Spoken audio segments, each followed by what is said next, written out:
salam sehat dan berjumpa kembali dalam pelajaran biologi. Pada kali ini kita akan melanjutkan materi dari minggu lalu, yaitu tentang spermatofita. Minggu lalu kita sudah membahas bahwa spermatofita atau tumbuhan berbiji terbagi menjadi dua, yaitu Angiospermae dan Gymnospermae, atau biji tertutup dan biji terbuka. Nah, kali ini kita akan membahas tentang bagian Angiospermae atau biji tertutup. Angiospermae atau tumbuhan berbiji tertutup memiliki karakteristik sebagai berikut. Yang pertama, berkembang biak dengan biji. Yang kedua, biji dilindungi jaringan buah. Yang ketiga, struktur reproduksi terdapat pada bunga. Yang keempat, siklus hidup terdiri dari dua, yaitu generasi sporofit dominan yang hidup secara bebas dan generasi gametofit tereduksi, yaitu tidak hidup bebas. Manfaat dari tumbuhan biji tertutup yaitu sebagai bahan pangan, sandang, papan, dan sebagai tanaman hias. Ada juga yang digunakan sebagai obat-obatan. Angiospermae terdiri atas dua kelas, yaitu monokotil dan dikotil. Ini dia monokotil dan dikotil. Perbandingan ciri tumbuhan dikotil dan monokotil.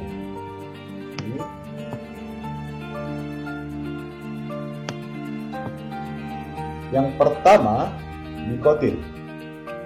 Dia memiliki dua kotiledon. Kalau dikatakan dia kotiledon dalam bahasa sehari-hari, itu biji yang terdapat di dalam buah atau bijinya ini. Itu yang disebut dengan kotiledon. Ini pada dikotil memiliki dua kotiledon, sedangkan pada monokotil satu kotiledon.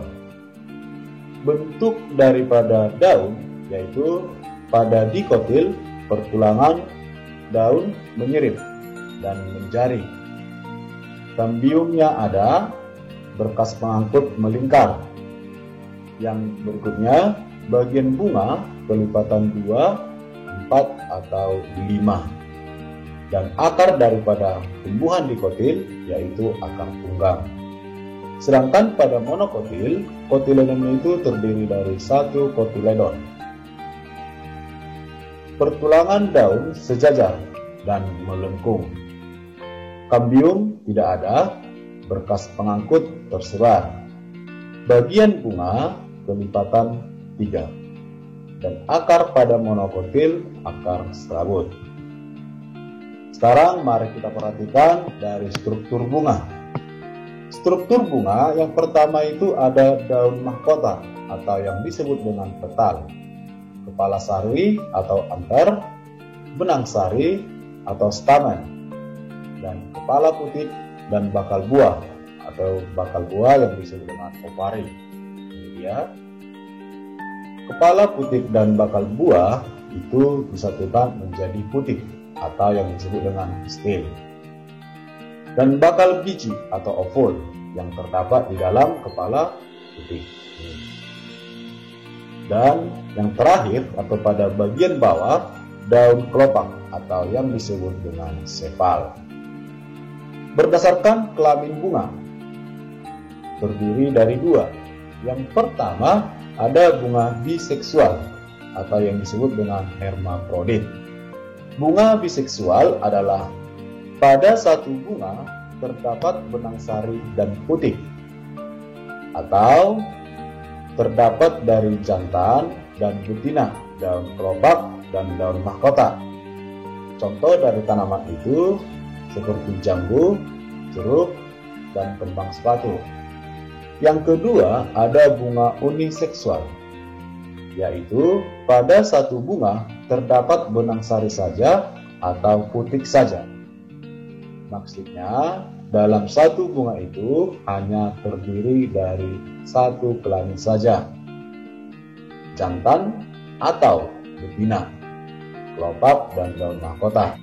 Jadi perbedaannya tadi, kalau biseksual ada dua jenis kelamin atau yang disebut dengan hermafrodit, sedangkan yang bunga uniseksual hanya terdiri dari satu kelamin. Ini perhatikan, pada bagian A ada benang sari, ada putiknya, ada kelopak, ada mahkota. Jadi ini disebut dengan bunga lengkap. Sedangkan pada bagian B hanya terdapat benang sari saja, berarti dia jantan. Sedangkan yang C, dia hanya terdiri atau terdapat pada putik saja, atau disebut dengan betina. Pembentukan gametofit ada dua, yaitu pembentukan gametofit jantan dan pembentukan gametofit betina. Sekarang mari kita perhatikan pada skema ini yang sudah Bapak tampilkan pada slide ini, yaitu pembentukan gametofit jantan. Nah, yang pertama sekali, pada bunga itu memiliki sel induk mikrospora. Ini kalau diperbesar, terdapat pada gambar ini sel induk mikrospora. Nah, sel induk mikrospora ini diperbesar lagi, diambil satu contohnya ini. Sel induk mikrospora ini mengalami meiosis sebanyak 2 kali, di mana pada meiosis pertama menghasilkan 2 mikrospora. Jadi meiosis pertama itu melakukan pembelahan 1 menjadi 2. Ini pertama 1 menjadi 2. Lalu setelah meiosis 1 terjadi lagi meiosis atau meiosis yang kedua. Dari 2 menjadi 4. Jadi pertama ada 1 menjadi 2 menjadi 4. Jadi 1 mengalami pembelahan atau meiosis itu menjadi 2, lalu mengalami yang sudah jumlahnya 2 ini mengalami pembelahan kembali, yaitu meiosis 2, dan hasilnya ada 4 mikrospora. Nah, setelah mengalami meiosis 2, maka terjadi mitosis. Pada mitosis ini ada inti vegetatif dan inti generatif. Nah, ini pada mitosis memiliki butir serbuk sari atau gametofit jantan. Kepala sari membuka, lalu butir serbuk sari dilepaskan. Itulah pembentukan gametofit jantan. Yang berikutnya adalah pembentukan gametofit betina. Dimulai daripada bakal buah, bakal biji, ini yang terdapat di dalam. Bapak tunjukkan ini pada bakal buah, ini bakal biji. Pada bakal biji mengalami meiosis. Ini 1 menjadi 4 megaspora dari meiosis. Lalu dari 4 megaspora, 3 megaspora mati. Berarti yang tinggal hanya menjadi 1. Bisa kira-kira dibayangkan ya. Jadi dari meiosis ini mengalami meiosis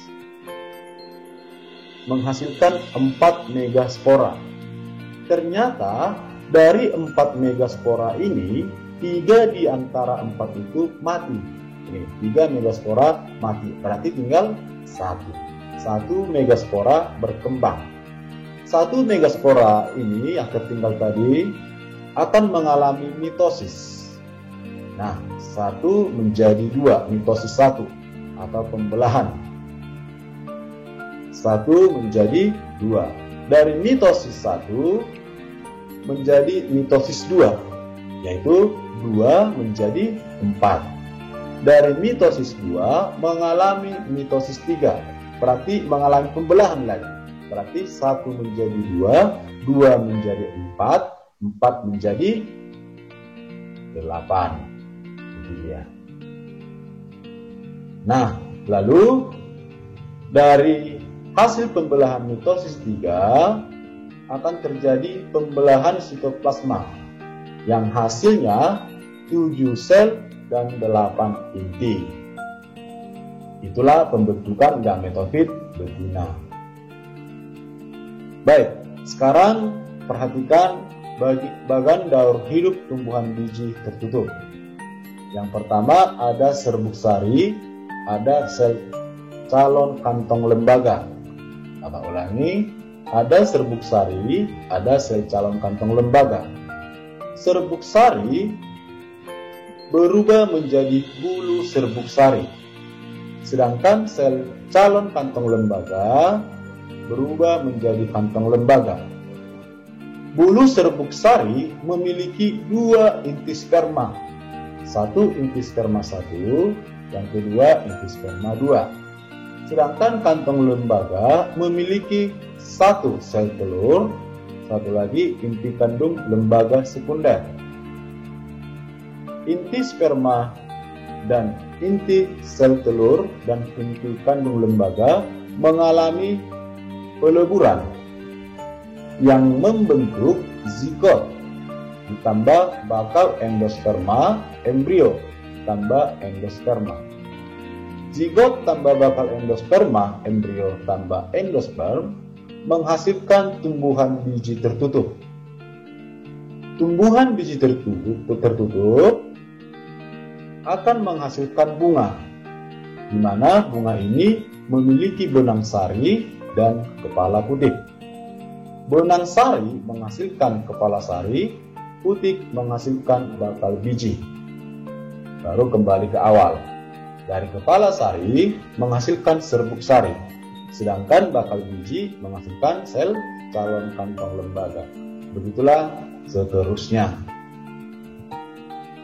Nah, ini biji dikotil dan monokotil. Kacang dikotil, jagung pada monokotil. Dimana kita lihat kalau di berarti 2.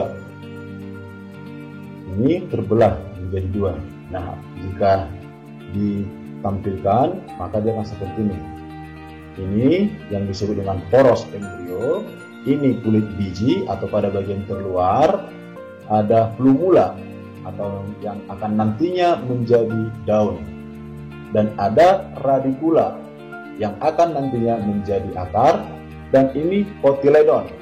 Kotiledon ini berfungsi sebagai cadangan makanan selama dia tahap embrio atau dalam kehidupan sehari-hari yang disebut dengan daging buah. Sedangkan pada jagung monokotil ini atau monokotil, contohnya dia jagung, dia tidak terbelah maka mono, hanya 1. Di mana kotiledonnya ada plumula, ada seludang, dan ada radikula, poros embrio, endosperma, kulit biji, dan jaringan buah. Itulah perbedaan dari contoh biji dikotil dan monokotil. Yang Bapak tampilkan di sini adalah biji pada kacang, yaitu pada dikotil, dan biji jagung pada monokotil. Oke anak-anak, di sini sudah saya tampilkan soal latihan dari dunia tumbuhan angiospermae.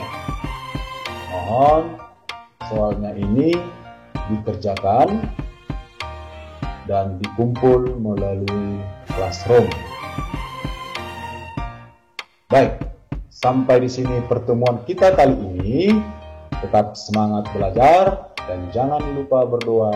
Dadah. I never made it, but I know